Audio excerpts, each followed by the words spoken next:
Dear student, हम लोग natural person का अध्ययन कर रहे हैं, आर्टिफिशियल पर्सन का अध्ययन करने जा रहे हैं। हम लोगों ने legal status of unborn child, legal status of disease person, legal status of animal, legal status of infants of minor, double capacity and double personality का अध्ययन कर लिए हैं। आज हम लोग अध्ययन करने जा रहे हैं लीगल पर्सनालिटी ऑफ ऑर्डर, देव प्रतिमा का विधिक व्यक्तित्व। मध्यकाल में जो है ईश्वर और संतों को विधिक इकाई माना जाता था। रोमन विधि में सीनेट के प्रारूप ड्राफ्ट अथवा सम्राट के संविधान द्वारा जो है देवताओं को उत्तराधिकारी बनाया जा सकता था। ग्रे ने कहा कि ऐसे मामले में मिथक का सहारा लेने की कोई आवश्यकता नहीं है, क्योंकि जो समाज देवताओं को विधिक अधिकार प्रदान करते हैं या विधिक अधिकार प्रदान करते हुए उनके अस्तित्व को स्वीकार करते हैं और पादरी को उनके प्रतिनिधित्व की शक्ति प्रदान करता है, वह रिवील्ड रिलीजन, उद्घाटित धर्म की मान्यता है। उन्होंने कहा कि समाज का संव्यवहार उनकी यथार्थता में वैसे ही विश्वास कर लेता है जिस तरह वह मानव प्राणियों के साथ संव्यवहार करने में करता है। इसकी सत्यता जो है छलावा नहीं करता, जिससे वह सत्य न होने की जानकारी रखता हो अथवा विश्वास करता हो। हम लोग जो मुख्य बात करेंगे हिंदू देव प्रतिमा के, कि हिंदू देव प्रतिमा एक विधिक व्यक्ति माना गया है। यह केस है राम ब्रह्मा चटर्जी वर्सेस केदारनाथ बनर्जी। राम ब्रह्मा चटर्जी वर्सेस केदारनाथ बनर्जी के मामले में कलकत्ता उच्च न्यायालय ने कहा कि देव प्रतिमा सजीव व्यक्ति के समान है। प्रतिष्ठित एवं संस्कारित प्रतिमा के लिए दैनिक चर्या वैसे ही होती है जिस तरह समान जीवित व्यक्ति की होती है। मंदिर की प्रतिदिन सफाई की जाती है। लेपन प्रक्रिया में पूर्व दिवस के चढ़ाए गए फूलों को हटाकर नए फूल को चढ़ाया जाता है। जल और पुष्प के साथ सम्मान पूर्वक चावल चढ़ाया जाता है। इस तरह देवता जीवित व्यक्ति माना जाता है और उसके साथ वैसा ही व्यवहार किया जाता है जैसे कि मानव नौकर घर के मालिक के साथ व्यवहार करते हैं। प्रतिदिन की दिनचर्या, कपड़ा बदलना, पकाए और बिना पकाए भोजन का चढ़ाया जाना, विश्राम विधिवत होता है। इसी तरह केस है प्रमथानाथ मलिक वर्सेस प्रद्युम्न कुमार मलिक के मामले में प्रिवी काउंसिल ने यह मत व्यक्त किया कि हिंदू प्रतिमा सुस्थित नजरों के अनुसार हिंदुओं की धार्मिक रीति रिवाजों के आधार पर और न्यायालय द्वारा उसे मान्यता दिए जाने के कारण विधिक सत्ता है। इसी तरह एक केस है आपका विश्वनाथ वर्सेस राधा वल्लभ जी।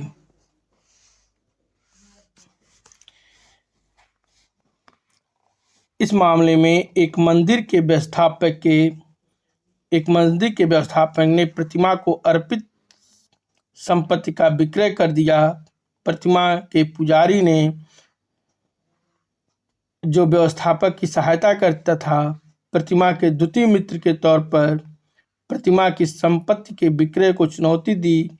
मुख्य न्यायाधीश सुब्बाराव ने निर्णय दिया कि पिटीशन देव प्रतिमा द्वारा अपनी संपत्ति के कब्जे के लिए दायर किया गया और इसलिए उनके द्वारा उसके निजी अधिकार को लागू करने के लिए दायर माना जाएगा। विद्वान मुख्य न्यायाधीश ने भी स्पष्ट कर दिया कि प्रतिमा अवयस्क की स्थिति में है और जब इसका प्रतिनिधित्व करने वाला व्यक्ति इसे संकट में छोड़ दे तो प्रतिमा की पूजा में दिलचस्पी रखने वाला व्यक्ति प्रतिमा के हित की रक्षा के लिए तदर्थ प्रतिनिधित्व की शक्ति प्राप्त कर सकेगा। अब हम लोग देखते हैं लीगल पर्सनालिटी ऑफ मॉस्क। मस्जिद का विधिक व्यक्तित्व। मुस्लिम मस्जिद की विधिक स्थिति हिंदू देव प्रतिमा से जो है भिन्न है। मस्जिद में देवता का मानवीकरण नहीं होता है और न ही मुस्लिम विधि में इसे जीवित व्यक्ति की तरह जो है स्वीकार किया जाता है। मौला बख्श वर्सेज हाफिज उद्दीन के मामले में लाहौर उच्च न्यायालय ने यह निर्णय दिया था कि मस्जिद एक विधिक व्यक्ति है, वह बाद ला सकता है और उसके विरुद्ध बाद लाया जा सकता है। मस्जिद साहिबगंज वर्सेस शिरोमणि गुरुद्वारा कमेटी 1913-40 केस है के मामले में प्रिवी काउंसिल ने अंतिम रूप से निर्णय दिया कि मस्जिद विधिक व्यक्ति नहीं होती है, इसलिए न तो वह बात दायर कर सकती है और न ही इसके विरुद्ध बात दायर किया जा सकता है। प्रिवी काउंसिल का निर्णय मुस्लिम विधि के अनुरूप है क्योंकि उसमें मूर्ति पूजा वर्जित है। इस तरह देखेंगे हम मानवीकरण के माध्यम से विधिक व्यक्तित्व प्रदान करने का कोई प्रश्न ही नहीं उठता। फैजी महोदय का कहना है कि प्रिवी काउंसिल ने इस बारे में कुछ नहीं किया कि क्या मस्जिद को किसी भी कार्य के लिए विधिक व्यक्ति माना जा सकता है। इसी तरह Guru Granth Sahib juristic personality of Guru Granth Sahib. Guru Granth Sahib की विधिक व्यक्तित्व। भारत के उच्चतम न्यायालय ने सुप्रीम कोर्ट ने शिरोमणि गुरुद्वारा प्रबंधक कमेटी वर्सेस सोमनाथ दास के मामले में विधिक व्यक्ति की परिभाषा में एक नवीन आयाम जोड़ा। गुरु ग्रंथ साहिब को विधिक व्यक्ति घोषित किया। न्यायालय ने गुरु ग्रंथ साहिब की तुलना हिंदू देव प्रतिमा के साथ करने की दलील को अस्वीकार करते हुए यह स्पष्ट किया कि विधिक व्यक्तित्व प्राप्त करने के लिए गुरु ग्रंथ साहिब के लिए यह आवश्यक नहीं है कि उन्हें देव प्रतिमा के समक्ष माना जाए। दोनों के इसलिए भी समक्ष नहीं माना जा सकता क्योंकि मूर्ति पूजा सिख धर्म से असंगत है। संकल्पना एवं धर्मानुपालन के दृष्टि से दोनों धर्म भिन्न हैं। उच्चतम न्यायालय ने सुप्रीम कोर्ट ने इन भिन्नताओं के बावजूद माना कि विधिक व्यक्ति के रूप में विधिक मान्यता के दृष्टि से दोनों धर्मों के अवलंबी सम्मान देते हैं। अगर हम दूसरे शब्दों में कहें, जो सम्मान हिंदू देव प्रतिमा को देते हैं वही सम्मान एक सिख गुरु ग्रंथ साहिब को देता है। गुरु ग्रंथ साहिब सिखों का पवित्रम ग्रंथ है जिसकी रचना पंचम गुरु अर्जुन सिंह ने की थी। ये सिखों के जीवित गुरु हैं जो दुख में पड़ी मानवता को प्रकाश प्रदान करता है तथा उसे निवृत्त होने का मार्ग भी सुझाता है। सिखों के दसम एवं अंतिम गुरु गुरु गोविंद साहब ने अपने जीवन के अंतिम क्षणों में शिष्यों से कहा कि शाश्वत परम पिता की इच्छा हुई, मैंने पंथ को आगे बढ़ाया। मेरे सफेद सिख ग्रंथ को धर्मोपदेशक प्रेस्क्रिप्टर के रूप में स्वीकार करने के निर्दिष्ट है। पवित्र ग्रंथ में अपने गुरु की तरफ विश्वास और श्रद्धा रखो और इसे गुरुओं का दृश्यमान प्रतिबिंब मानो। जिसका हृदय पवित्र है वह इसके पवित्र शब्दों से निर्देशन प्राप्त करेगा। उच्चतम न्यायालय ने यह भी स्पष्ट किया कि गुरु ग्रंथ साहिब को दो अलग अलग विधिक व्यक्तित्व नहीं है। गुरुद्वारा और गुरु ग्रंथ साहिब दो अलग विधिक व्यक्तित्व नहीं है, यह उच्चतम न्यायालय ने स्पष्ट कर दिया। और उच्चतम न्यायालय ने यह भी तर्क मान कर दिया कि गुरु ग्रंथ साहिब सिखों के लिए उसी तरह पवित्र पुस्तक है जैसे कि ईसाइयों के लिए बाइबिल, हिंदुओं के लिए भागवत गीता और रामायण और इस्लाम के अनुसरण करने वाले कुरान, जो विधिक व्यक्ति नहीं माने जाते हैं। न्यायालय ने स्पष्ट किया कि गुरु ग्रंथ साहिब अन्य धर्म ग्रंथों की तरह ही पवित्र पुस्तक है, फिर भी इसकी स्थिति अन्य ग्रंथों से भिन्न है। गुरुद्वारा में गुरु ग्रंथ साहिब की पूजा गुरु के समान की जाती है, जिससे एक भिन्न स्थिति का बोध होता है। गुरु ग्रंथ साहिब गुरु द्वारा का हृदय एवं आत्मा है एवं धार्मिक भावना, विश्वास एवं पूजा की संकल्पना अन्य धार्मिक ग्रंथों के साथ नहीं जुड़ी हुई है। उच्चतम न्यायालय ने यह भी इस तरह को भी अमान्य कर दिया कि सिख धर्म मूर्ति पूजा को मान्यता नहीं देता। गुरु ग्रंथ साहिब को विधिक व्यक्ति नहीं माना जा सकता है। न्यायाधिपति मिश्र ने स्पष्ट किया कि यह सत्य है कि सिख धर्म मूर्ति पूजा स्वीकार नहीं करता। यह भी सत्य है कि सिखों के दसम गुरु ने घोषित किया कि उनके बाद कोई गुरु ग्रंथ साहिब गुरु होंगे।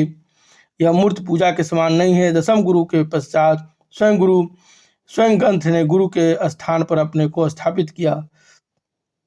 उच्चतम न्यायालय के समर्थन में प्रीतम दास महंत वर्षे शिरोमणि गुरु ग्रंथारा प्रबंध कमेटी में दिए गए निर्णय को उद्धृत कर कहा गया कि गुरुद्वारा में पूजा या केंद्रभूत पवित्र पुस्तक गुरु ग्रंथ साहिब है, जो एक विधिक इकाई है। यह भी सिखों का गुरु है। अब हम लोग देखेंगे लीगल स्टेटस ऑफ कारपोरेशन, निगमों की विधिक स्थिति। सामंड के अनुसार या सामंड के विचार से निगमित व्यक्तियों का ऐसा समूह है जो विधिक कल्पना द्वारा विधिक व्यक्ति के रूप में मान्य किया गया है। निगम एक कृतिक व्यक्ति है, आर्टिफिशियल पर्सन है तथा एक बार स्थापित होने के बाद वह अपना एक अलग विधिक व्यक्तित्व प्राप्त करता है। यह व्यक्तित्व प्राप्त करने के बाद वह उस देश की नागरिकता प्राप्त नहीं कर लेता जिस देश में वह निगमित हुआ है, क्योंकि नागरिकता सिर्फ प्राकृतिक व्यक्तित्व वाले लोगों को ही प्रदान की जाती है, न कि विधिक व्यक्तित्व वाले व्यक्ति को।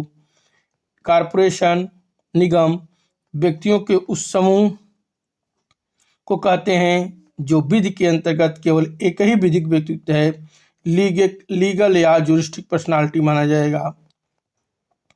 विधिक व्यक्तित्व के संदर्भ में अगर हम बात करें तो निगम को सर्वाधिक महत्वपूर्ण विधिक व्यक्ति माना गया है। निगम का विधिक व्यक्तित्व कल्पना पर आधारित होने के कारण इसे कृत्रिम या आर्टिफिशियल या फिक्सिशियस पर्सन कहा जाता है। विधि के अंतर्गत जो है दो कोटियों में इसको रखा जाता है, कारपोरेशन एग्रीगेट और कारपोरेशन सोल, समाहित निगम और एकल निगम। तो पहले हम देखते हैं कारपोरेशन एग्रीगेट।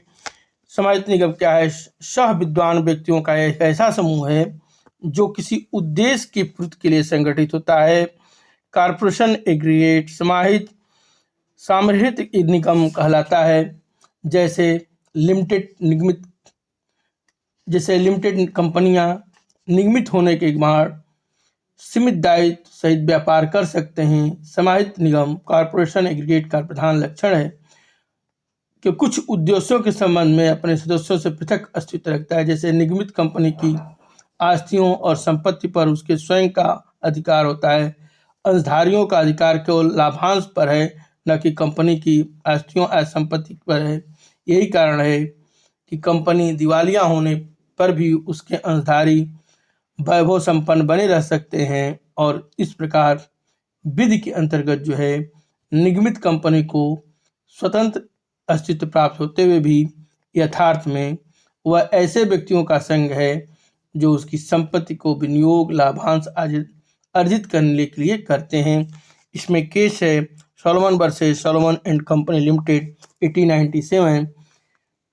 इसमें यह सिद्धांत प्रतिपादित किया गया कि कंपनी के पीछे कार्यरत वास्तविक लोगों की कार्रवाई पर विचार करने के लिए कंपनी के निगमित अस्तित्व की अवहेलना नहीं की जानी चाहिए। इस सिद्धांत को निगमित कंपनी के संबंधी प्रत्येक वाद में लागू किया जाना युक्त नहीं होगा। कुछ परिस्थितियों में निगमित कंपनी के पीछे कार्यरत वास्तविक व्यक्तियों की कार्रवाई पर विचार करना नितांत आवश्यक है। विधिक भाषा में अगर हम बात करें, निगमन के पर्दे या घूंघट को हटाना लिफ्टिंग द कॉर्पोरेट वेल कहते हैं। इसका अर्थ यह है कि कंपनी का विधिक अस्तित्व उसके सदस्यों से भिन्न होते हुए भी कभी कभी सदस्यों के वास्तविक उद्देश्य के जानने के लिए निगमित कंपनी और उसके सदस्यों के बीच का पर्दा उठना आवश्यक होता है, ताकि वस्तु स्थिति जो है स्पष्ट रूप से घूंघट उठाने के न्यायालय द्वारा कार्य किए जाने के निम्नलिखित कारण जो है डायस और ह्यूजेस ने बताए। कंपनी या निगम के शत्रु स्वभाव का पता लगाने के लिए लोक नीति भी स्थिति की आवश्यकता का ज्ञान अर्जन करने की अपेक्षा कर सकती है, जिससे घूंघट उठना अपरिहार्य हो जाता है। लिफ्टिंग द प्रॉफिट वेल, धोखे से बचने के लिए भी इस सिद्धांत का क्रियान्वयन आवश्यक हो जाता है। इससे भी दायित्वहीन किए जाने वाले व्यक्ति का पता लगाना सरल हो जाता है। करों और राजस्व से न बचने देने के लिए भी इस सिद्धांत को अमल में लाया जाना अपेक्षित है। न्याय और सुविधा हेतु घूंघट उठना पर्याप्त होता है। इससे कंपनियां और उसके अंशधारियों के पारस्परिक संबंधों का पूर्ण आभास मिलता है, और न्यायधारी के रूप में या विक्रेता के रूप में। और घूंघट उठाने का कारण यह भी होता है लिफ्टिंग द कारपेट वेल, कि जब कंपनी के सदस्यों के कार्य को कंपनी कार्य माना जाता है जो कि शक्ति व उद्देश्य के अनुरूप होता है। यदि कंपनी अपने सदस्य या कर्मचारी के किए गए कार्य को जो बिना उसके अधिकार के किया गया है पुष्ट कर देता है, तो पुष्टिकरण से कंपनी बद्ध हो जाती है। इसी तरह एक केस है Balwant Rai Saluja versus Air India limited नाम। इस बाद में उच्चतम न्यायालय ने सुप्रीम कोर्ट ने कहा कि कंपनी के निगमन के आवरण को हटाने का सिद्धांत केवल उन प्रकरणों के प्रति ही लागू किया जाना चाहिए जहां यह प्रतीत हो कि कंपनी अपने सामाजिक दायित्व से बचने के लिए कपटपूर्ण कार्य पर पर्दा डालने की नीयत से अपने निगमन को अनुचित प्रयोग कर रही है। हम ये कह सकते हैं कि निगमित कंपनी का लाभ केवल ऐसे व्यक्तियों के लिए है जो अपना व्यवहार सत्य व निष्ठापूर्वक करते हैं तथा कंपनी के लिए निगमित अस्तित्व का प्रयोग दायित्व से बचने के लिए या कपटपूर्ण उद्देश्य के लिए नहीं कर रहे हैं। कॉरपोरेशन एग्रीड को विधिक समाहित निगम को विधिक व्यक्ति के रूप में मान्यता देने के जो दो मुख्य कारण है। एक तो यह कि अब स्वामित्व संबंधी कठिनाइयों को दूर किया जा सके, दूसरा यह कि व्यापार जगत में सीमित दायित्व की सुविधा उपलब्ध हो सके ताकि उद्योगों को प्रोत्साहन मिले। Corporation soul. सेकंड, एकल निगम। एक के बाद एक आने वाले मनुष्यों की ऐसी निगमित श्रृंखला जिसमें एक समय केवल एक ही व्यक्ति होता है, कॉरपोरेशन सोल एकल निगम कहलाता है। इंग्लैंड का सम्राट, पोस्टमास्टर जनरल, भारत का राष्ट्रपति, प्रधानमंत्री ऐसे एकल निगम कॉरपोरेशन सोल हैं जिन्हें विधि द्वारा जो है व्यक्तित्व प्रदान किया गया है। समानतः वे व्यक्ति किसी ऐसे लोक पद के धारक होते हैं जो निगम के रूप में विधि द्वारा मान्य। इंग्लैंड में सम्राट को केवल एकल निगम कॉरपोरेशन सोल के रूप में मान्यता दी गई है। वहाँ सम्राट का पद अस्थायी होता है, उसका अपना राजचिन्ह, अधिकार व स्थान होता है। उसके बारे में कहा जाता है द किंग नेवर डाइज और the king is dead but live long. The king अर्थात सम्राट कभी नहीं मरता अथवा सम्राट की मृत्यु हो गई, सम्राट चिरंजीव हो। इस युक्ति का आशय यह भी है कि एकल निगम होने के कारण सम्राट की मृत्यु के पश्चात भी उसका विधिक अस्तित्व बना रहता है। भारत में स्थित आंग्ल विधि से भिन्न है। राजा के लिए अब हमारे यहाँ कोई स्थान नहीं है। भारतीय विधि में एकल व समष्टि निगम कॉरपोरेशन सोल एग्रीड को एक ही की पृष्ठभूमि वाला नहीं माना गया है, क्योंकि एक दूसरे से भिन्न माना गया है। समष्टि निगम कॉरपोरेशन एग्रीड को उनके अंशधारियों से पृथक माना गया है। भारत में governor, reserve bank, postmaster general, railway general manager, उच्च एवं उच्चतम न्यायालय के रजिस्ट्रार तथा विश्वविद्यालय आदि शिक्षण संस्थाओं को एकल निगम माना गया है। और इनकी विधिक स्थिति का हम अब अध्ययन करेंगे। जो निम्न प्रकार जो है, पहला हम अध्ययन करते हैं legal personality of the state. राज्य को एक कृत्रिम व्यक्ति माना जाए या नहीं, यह एक महत्वपूर्ण विचारणीय प्रश्न है। और आंग्ल विधि में अगर देखेंगे आप इंग्लिश लॉ में, तो राज्य के व्यक्तित्व को मान्यता नहीं देता, क्योंकि उसका व्यक्तित्व राजा के व्यक्तित्व में समाहित हो जाता है।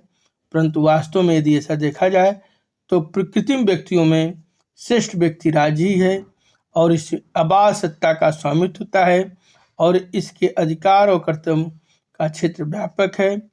अंतर्राष्ट्रीय कानून के अंतर्गत राज एक व्यक्ति हुआ करता है। इंग्लैंड के अनुसार राज एक महान न्यायिक व्यक्ति है जिसमें व्यक्तियों के विरुद्ध अनेक अधिकार निहित होते हैं।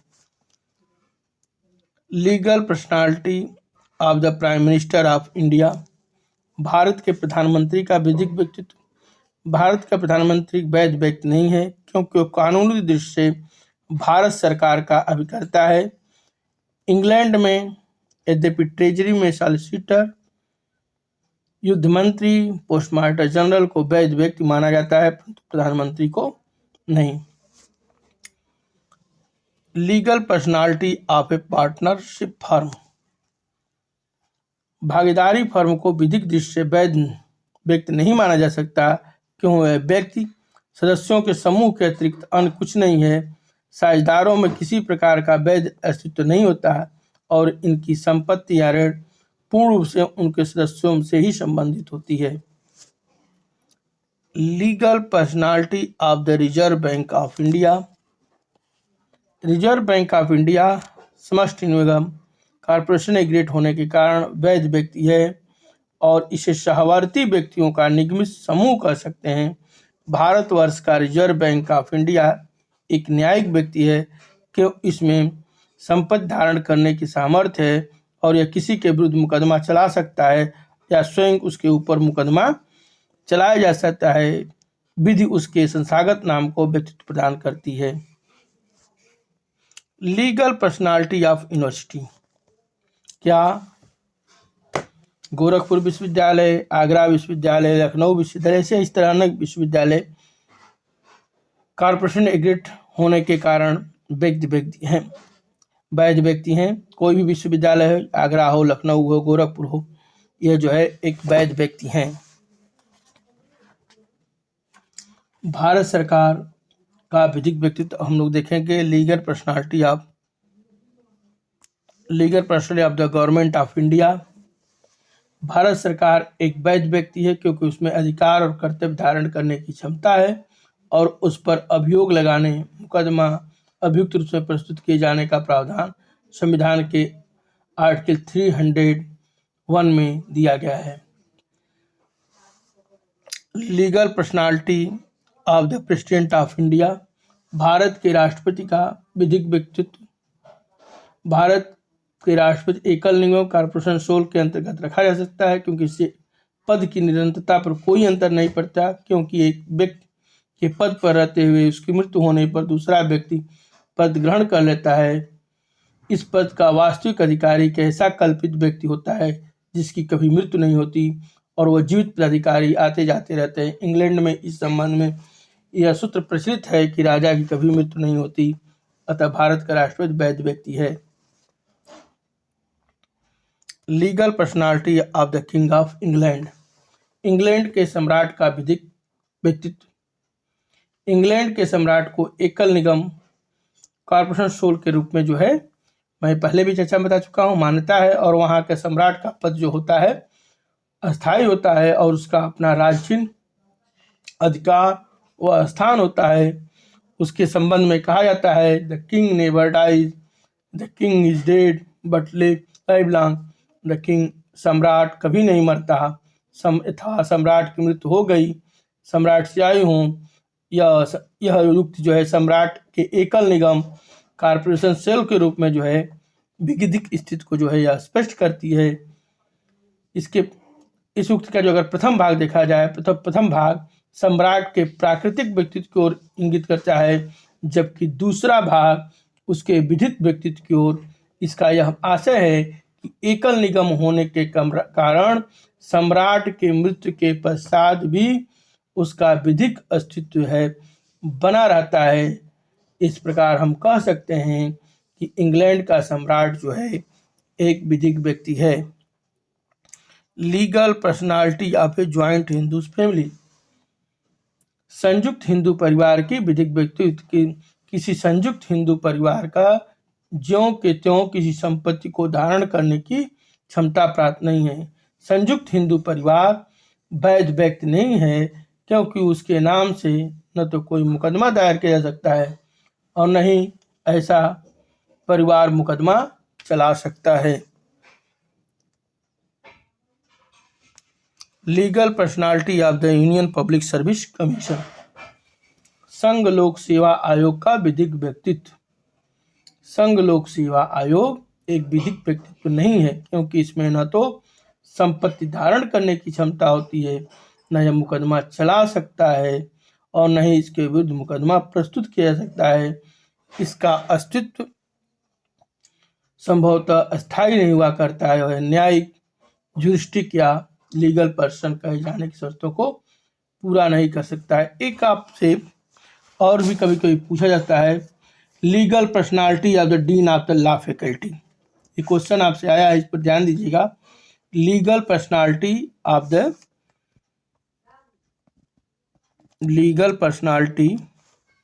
ये आप देखेंगे, legal personality of the dean of law faculty, question आपसे आया हुआ है, देख लेंगे आप। विधि संकाय का डीन केवल विश्वविद्यालय का प्रतिनिधि होता है। यदि उसके विरुद्ध कोई वाद लाया जाएगा तो वह विश्वविद्यालय पर होगा, न कि उस पर। विधि संकाय के डीन के नाते उसमें संपत्ति धारण करने की या वाद दायर करने की क्षमता नहीं है, अतः वह वैध व्यक्ति नहीं। ये पूछा जाता है कि विधि संकाय के डीन का विधिक व्यक्तित्व, तो लीगल पर्सनालिटी अब तो इसमें देखेंगे कि वो अधिकार और कर्तव्य को धारण जो है नहीं करता है और उसके कोई भी जो है वाद नहीं लाया जाता, वह सिर्फ विश्वविद्यालय का एक प्रतिनिधि है। अब आप देखेंगे थियरी ऑफ लीगल पर्सनालिटी और कॉर्पोरेट पर्सनालिटी। विधिक व्यक्तित्व क्या होता है, इसके मुख्य तत्व कौन कौन से हैं, विधिक व्यक्तित्व के कानून में स्थित क्या है, ये असली है नकली है। विधि शास्त्र में कुछ प्रचलित सिद्धांत हैं, उसी का हम लोग अध्ययन करेंगे। पहला है फिक्शन थियरी, परिकल्पना सिद्धांत, रियलिस्टिक थियरी, यथार्थवादी सिद्धांत, ब्रैकेट थियरी, कोष्ठक सिद्धांत, कंसेशन थियरी, रियायत सिद्धांत, पर्पस थियरी, प्रयोजन सिद्धांत। हम लोग जो है पहला देखते हैं फिक्शन थियरी। परिकल्पना, इस सिद्धांत का जो मुख्य समर्थक है सेवनी है, ग्रे, हॉलैंड, सामंड, केल्सन। इस सिद्धांत के समर्थकों का कहना है कि विधिक व्यक्तित्व लीगल पर्सनालिटी कुछ भी नहीं है, यह एक कल्पना मात्र कर ली गई है। यह कल्पना किसी उद्देश्य को पूरा करने के लिए की गई है। विधिक व्यक्तित्व असली व्यक्तित्व नहीं होता, क्योंकि न तो उसके पास अपना शरीर होता है, न अपना दिमाग होता है, न ही अपना विवेक होता है। अब यह तो कानून का दिया हुआ रहता है और जब कानून चाहे तो समाप्त हो जाता है। बनावटी व्यक्तित्व को प्राकृतिक व्यक्तित्व के समान मानना बिल्कुल ही असंगत है। विधिक व्यक्तित्व सिर्फ एक कल्पना मात्र है जो किसी विशेष कार्य या उद्देश्य को पूरा करने के लिए किया जाता है और इसके अलावा कुछ भी नहीं है। इस सिद्धांत के अनुसार कुछ समूहों तथा संस्थाओं को विधिक कल्पना के द्वारा ही विधिक व्यक्तित्व प्रदान किया गया। जैसे एक मूर्त को विधिक व्यक्तित्व माना कारण है कि विधि के द्वारा उसे माना जाना। व्यक्तियों या मनुष्यों के समूह को विधिक व्यक्ति माना जाता है, क्योंकि विधि की कल्पना के द्वारा ऐसी कल्पना की गई है। विधिक व्यक्ति के अधिकार और कर्तव्य वही हैं जिनका कि विधि द्वारा उनके ऊपर आरोपण किया गया। इस प्रकार विधिक व्यक्ति सिर्फ एक कल्पना है। यह सिद्धांत फिक्शन थियरी ये कहती है। अब रियलिस्टिक थियरी को आते हैं। यथार्थवादी सिद्धांत क्या कहता है? सेकंड, यथार्थवादी या वास्तविक सिद्धांत के जो प्रमुख समर्थक हैं गेरक, मेटलैंड हैं। उसके समर्थक थे फिक्शन के सेवनी, ग्रे, हॉलैंड, सामंड, और इसके हैं गेरक और मेटलैंड। यह सिद्धांत फिक्शन थियरी परिकल्पना सिद्धांत का विपरीत सिद्धांत है रियलिस्टिक सिद्धांत। इस सिद्धांत के समर्थकों का कहना है कि विधिक व्यक्तित्व लीगल पर्सनालिटी एक शरीर, एक इच्छा, एक मस्तिष्क तथा एक काम करने की शक्ति रखता है। यह वास्तव में एक व्यक्ति है क्योंकि व्यक्ति के अनुसार ही कार्य करता है। जो कार्य व्यक्ति करते हैं वही विधिक शरीर वाला व्यक्ति करता है। यह अपना एक अलग अस्तित्व रखता है, इस तरह विद्यमान रहता है, चलता रहता है, जिससे एक राज विधिक व्यक्तित्व को वास्तविक व्यक्ति माना जाना चाहिए क्योंकि वास्तव में यह विद्यमान रहता है। यथार्थवादी सिद्धांत के अनुसार विधिक व्यक्तित्व वास्तविक है, न कि कोरी कपोल कल्पित सिद्धांत है। थर्ड हम लोग आते हैं ब्रैकेट थियरी, कोष्टक सिद्धांत। इस सिद्धांत के प्रमुख समर्थक जो इयरिंग है, कैल्सन है। इनके समर्थकों का मानना है कि विधिक व्यक्तित्व लीगल पर्सनालिटी कुछ भी नहीं है बल्कि कानून के द्वारा उन्हीं व्यक्तियों पर लगाया गया एक कोष्टक है जो केवल सदस्यों के एकत्रित स्वरूप को प्रदर्शित करता है। यह ब्रैकेट से जी कोष्टक सिद्धांत देने के उद्देश्य से लगता है जैसे किसी शब्द के दूसरे पर्यायवाची शब्द को कोष्टक में रखकर व्यक्त किया जाता। ठीक उसी प्रकार विधि द्वारा विभिन्न व्यक्तियों के सामूहिक स्वरूप को निगमन द्वारा अभिव्यक्त किया गया है और उनके अनेक रूपों को एक रूपता प्रदान की जाती है। अतः विधिक व्यक्तित्व कानून के द्वारा नहीं व्यक्तियों पर लगाया गया एक कोष्टक मात्र है जो केवल सदस्यों के एकत्रित स्वरूप को जो है प्रदर्शित करता है। अब हम लोग देखते हैं कंसेशन थियरी, रियायत सिद्धांत। इस सिद्धांत के प्रमुख जो समर्थक हैं वो सेमिनी हैं, डायसी हैं। इसके समर्थकों का मानना है कि विधिक व्यक्तित्व कानून के द्वारा दी गई एक ऐसी छूट है जो कानून ने किसी एक निश्चित सीमा तक किसी उद्देश्य को पूरा करने के लिए वह काम चलाने के लिए एक समूह को दे रखी है, जो इसके अभाव में उन समूहों को उपलब्ध नहीं हो पाती। यह छूट राज्य द्वारा जो है निर्धारित सभी शर्तों को पूरा करने के बाद दी जाती है और तब तक यह चलती रहती है जब तक कानून चाहता है। अतः विधिक व्यक्तित्व राज्य व कानून द्वारा किसी समूह जैसे कंपनी, निगम, बोर्ड आदि को दी गई एक रियायत मात्र है। Purpose theory. इस सिद्धांत के अनुसार विधिक व्यक्तित्व लीगल पर्सनालिटी कुछ भी नहीं है बल्कि एक कानून के द्वारा एक उद्देश्य को दी गई मान्यता है। इस सिद्धांत के अनुसार निगमों को केवल कुछ प्रयोजन के लिए ही व्यक्ति मान लिया जाता है। यह सिद्धांत इस मूलभूत धारणा पर आधारित है कि अधिकारों और कर्तव्यों की विषय वस्तु केवल वास्तविक मनुष्य ही हो सकते हैं। किसी निर्जीव वस्तु में व्यक्ति का आरोपण करना उचित नहीं है। इस सिद्धांत के अनुसार निगमों का व्यक्तित्व वास्तविक न होने के कारण उनमें कर्तव्य और अधिकारों को धारण करने की क्षमता नहीं होती। यही कारण है केवल विषय रहित अस्तित्व रखते हैं जिन्हें कुछ प्रयोजनों के लिए व्यक्ति माना जाता है। इन सिद्धांतों के अध्ययन करने के बाद ये देखते हैं कि इस सिद्धांतों में यथार्थवादी या वास्तविक से निश्चित सिद्धांत सर्वाधिक उपयुक्त है। कुछ जो और भी सिद्धांत हैं उसमें थोड़ी बहुत सत्यता है। एक बार विधिक व्यक्तित्व के अस्थायी तत्व में आ जाने के बाद वह चलता रहता है और इसकी अपनी अलग संपत्ति, कार्य, अधिकार और कर्तव्य होते हैं जो इसके जानने वाले मृत्यु के बाद भी चलते रहते हैं। इसके बनने के बाद जो है अगर लोगों को मृत्यु भी हो जाती है तो वह चलता रहता है। विधिक व्यक्तित्व वास्तव में व्यक्ति के समान होता है। विधिक व्यक्तित्व का सबसे बड़ा फायदा है कि इसमें न्यायिक प्रक्रिया में जो है सरलता आ जाती है। Thank you.